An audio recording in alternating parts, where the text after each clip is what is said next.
So today we're looking at the thing itself, that invisible thing that we trust, that part of us that quite literally is indefinable. We try to define it, like this microphone, but I'm going to get it figured out, because that's what I do, or not.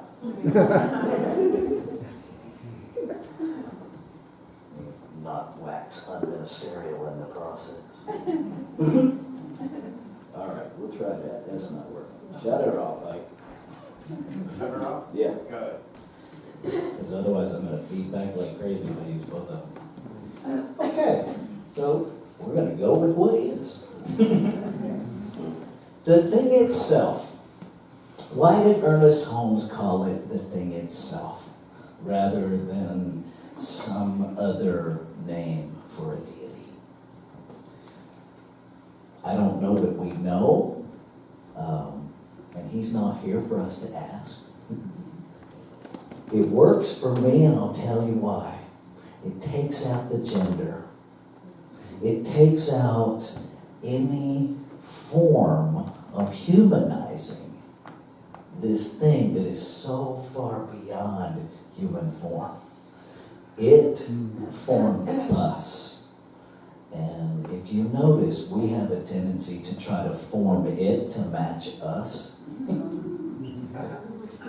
Maybe it's just me. It's so much bigger than we are. It's so much bigger. It's the whole cosmos and beyond. We thought we'd found its edges when we kind of stumbled upon quantum physics. And then the more we study quantum physics, the more we find we can't find the edge, which certainly lends itself to infinity. And infinity cannot be limited, and certainly not limited by the narrowness of one human life. Certainly not. And yet, the trick is to look into the eyes of every human life and know with absolute certainty that you are the thing itself looking at the thing itself. Yeah. Because that's who we be. We have to get past behaviors to get there. If I limit you by your behaviors, I can't see the thing itself. If I limit you by any label, well, now I'm not seeing the thing itself. I'm seeing my limited idea of that. If you have a Science of Mind book, the philosophy, the faith, the way of life, I invite you to spend some time with it this afternoon, reading the first chapter of the thing itself. And I'm just going to touch on the headings throughout here. Like, the universe never plays favorites. If you think that your life is magnificent because God loves you more, you're incorrect. If you think folks that are living a different expression are being punished by a God, you are incorrect. Because whatever we call it, it can never be against itself. And so this concept of a punishing God has to go right out the window, because that would demand that it punish itself. Humans, we're good at that. We're really good at punishing ourselves. The first time that idea was presented to the Dalai Lama, he was incredibly confused. He's like, what? People hate themselves? He didn't get it. He truly didn't get it. And it tends to be a Western thing. Okay. My personal take on that is because we have a tendency to separation based on hierarchies of supremacy. So somebody has to be right, somebody has to be wrong, somebody has to be liked, somebody has to be hated. And I invite you to begin to throw those out, because there ain't a word of truth in it.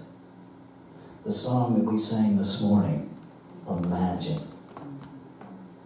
And sometimes I have to laugh at the line where it says, imagine no countries.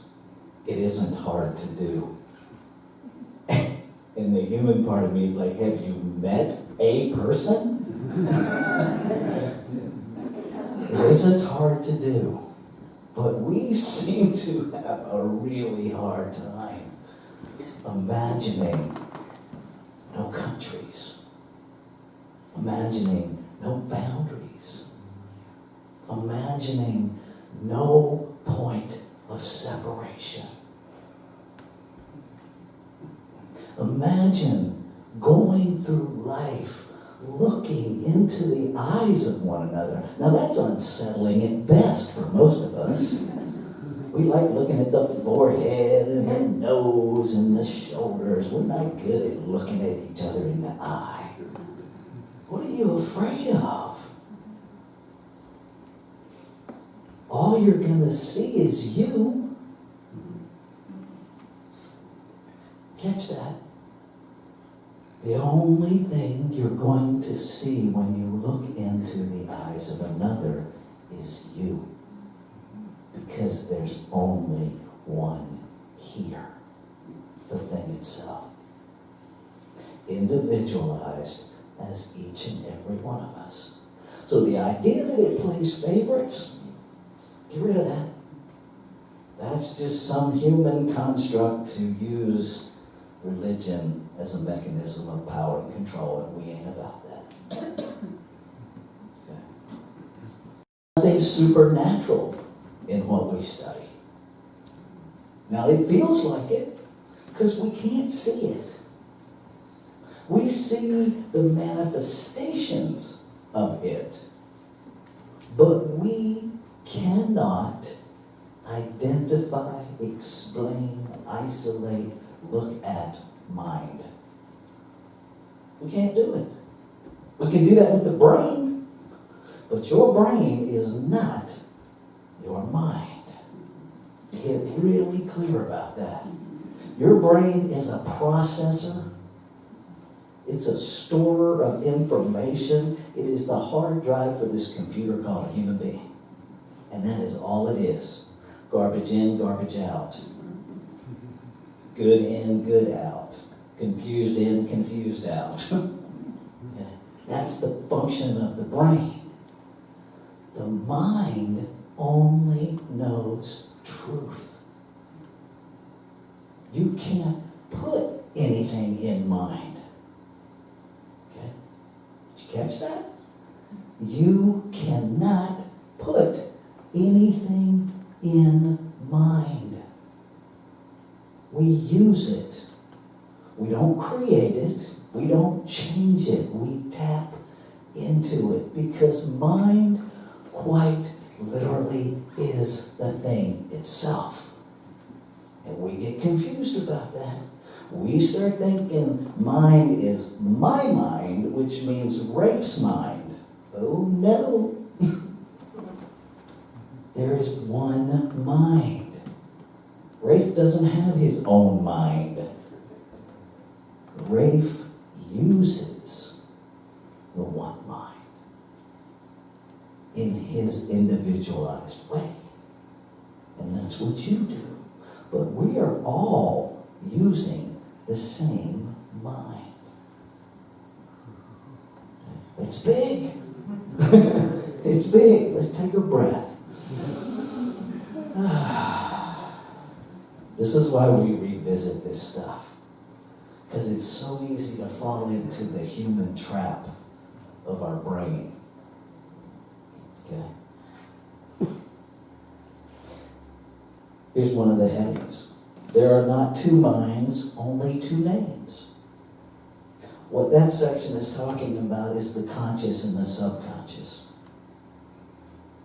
The conscious being what we're aware of, the subconscious being what we're not aware of. Okay? And so what we become conscious of is in the one mind, and that's what is operating in the law to become form. Okay? This is why we teach foundations every year, because it's a lot. It's only one mind, two names. It's a limitless power at our disposal.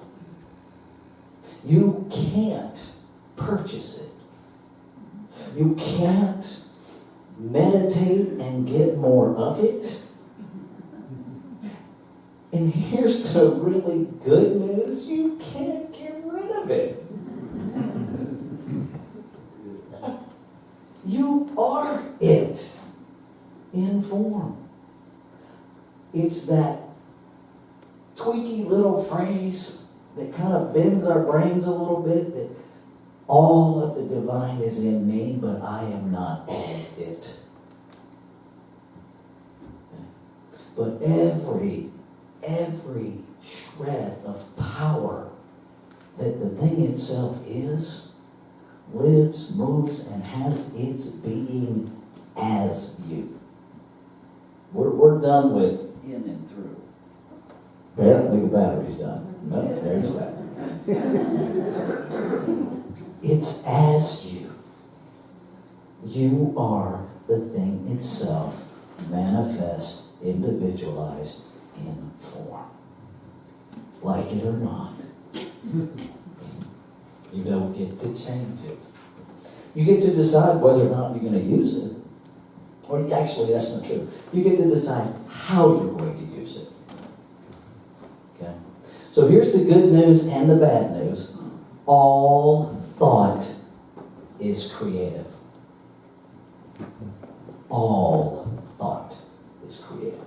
Not the thoughts you like, not the thoughts you want to have, not the thoughts you think you should have. All. Everything. It is impossible for you to not create. So get that. And here's why it's important to get that. Because when we get lazy and we're just kind of bumping along with race consciousness and mass belief, that's what we're creating. When you focus your attention on the things that you hate, guess what you're creating?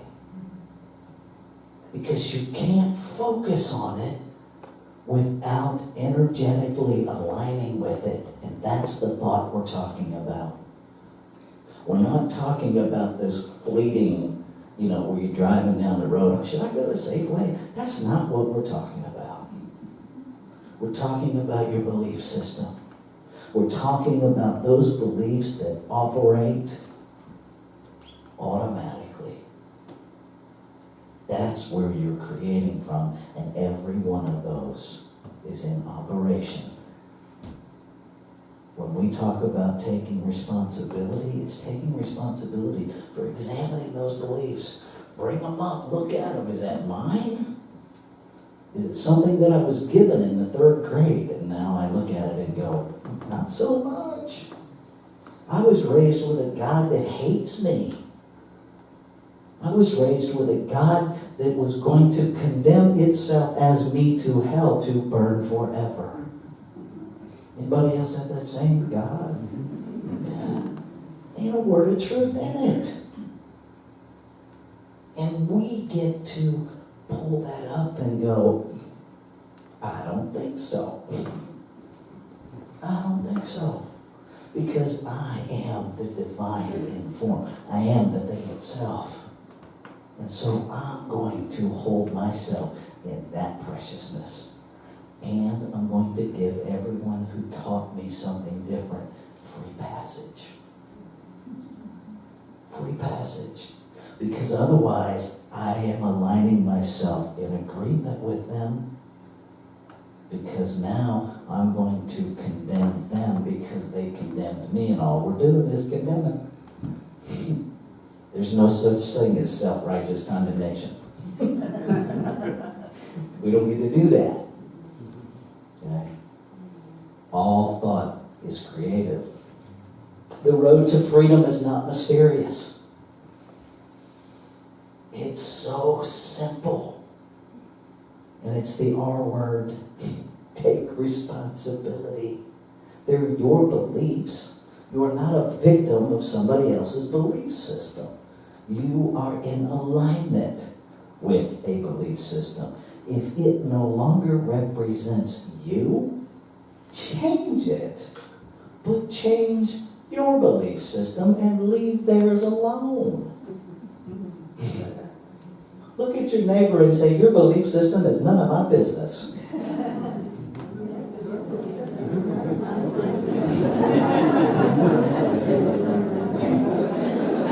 Yeah, it's like, oh, I don't know if I want to say that. Because I think it is.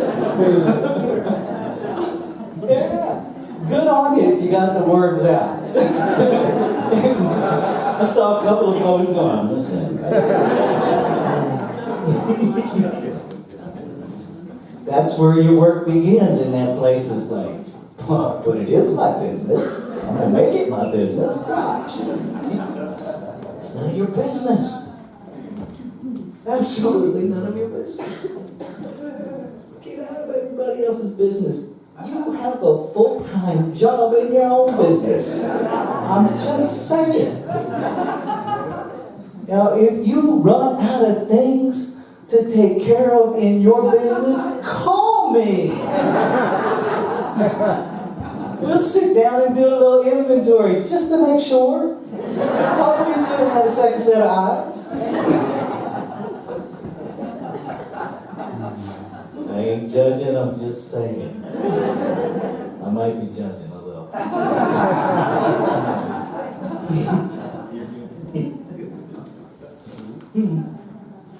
It happens. So throughout the month, we're going to look at each of these chapters. Next week, we're going to look at the way it works. But before we even delve into how it works, we got to be clear about what it is. So that's what today is about.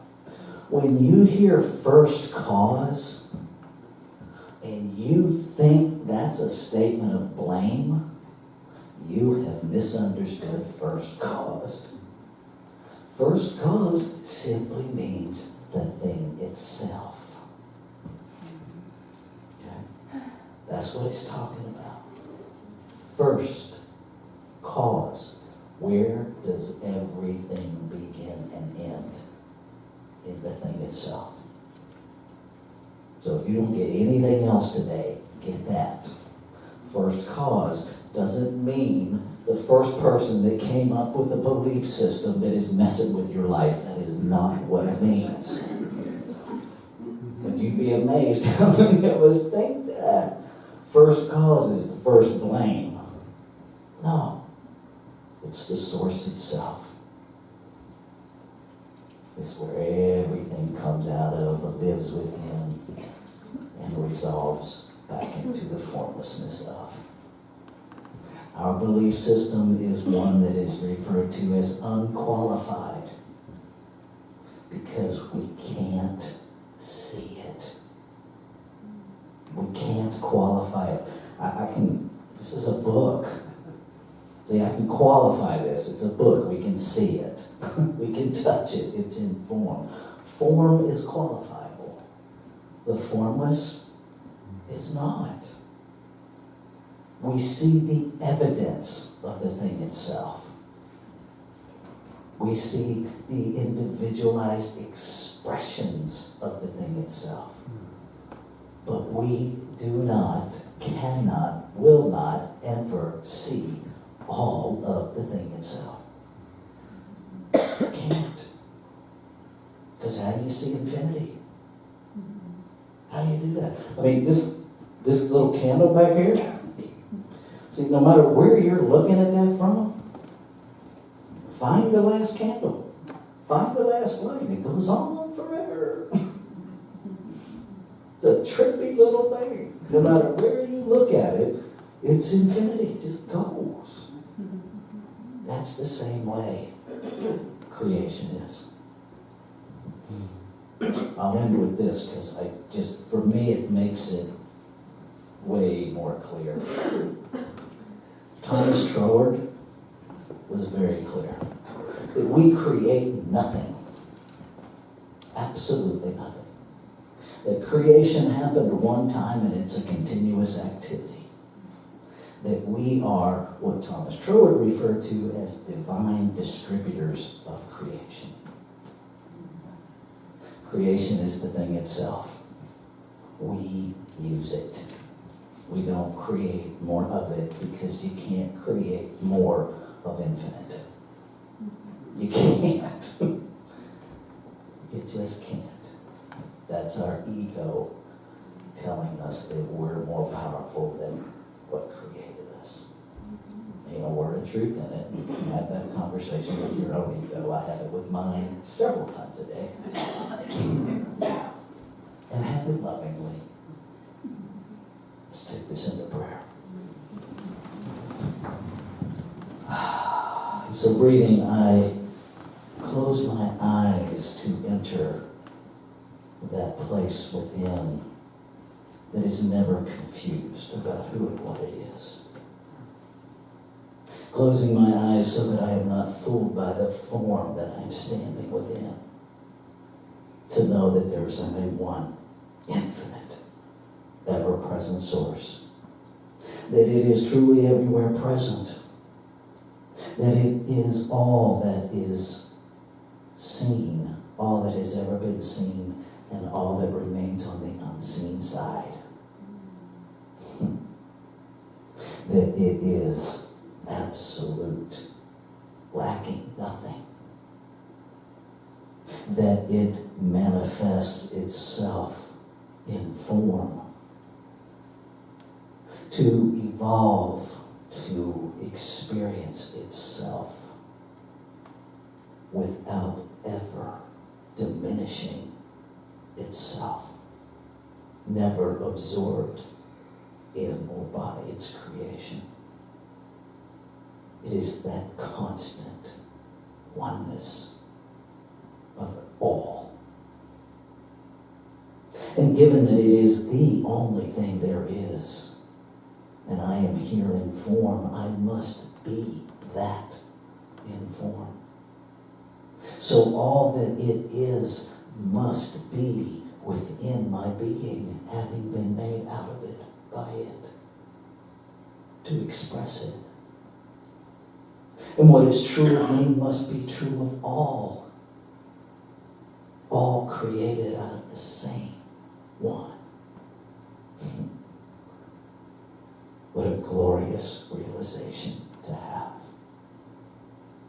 And so in this realization, what must be true is that all that it is, the pure love, the intelligence, the order, the abundance, the brilliance, the magnificence, the self-knowingness must be fully present in its creation. So it is within us, each of us, available to us. We get to use it every breath, every belief, every moment. And as I allow that truth to sink in, I am moved to gratitude. I feel every fiber of my being excite with a vibration of celebration. Holy wow, what magnificence we are. And so in this place of glory, in this place of gratitude, I release my word knowing that it's already been fulfilled by the power that spoke it as me. It can never be in conflict with itself. So it just knows yes and has already said it. And I invite you to join with me as we anchor this together by saying, and so it is.